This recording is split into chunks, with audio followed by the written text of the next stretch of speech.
My name's Richard. I'm coming at you live out of the Sandia HQ. So I've been charged with the task of talking a little about my experience here these last few days. It's been fantastic. So if you want to learn how to run a successful 6, 7, maybe in the future even 8-figure cleaning company, you got to make your way down here. I've heard that they might be coming out with 2 separate classes. So it doesn't matter if you're a small company or maybe a little established, because they got the information to help you.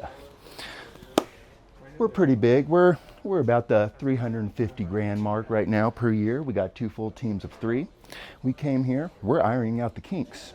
Seeing it in person just does something that, studying the course or listening to the podcast just doesn't do for you, One-on-one, presentations from the top of the field, can't really go wrong. So it's been fantastic. The happy hours, getting to know one another, a networking support group.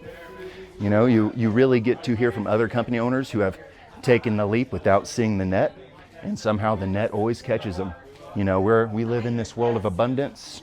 As they always say, a rising tide raises all ships. So love you all. Thanks for listening.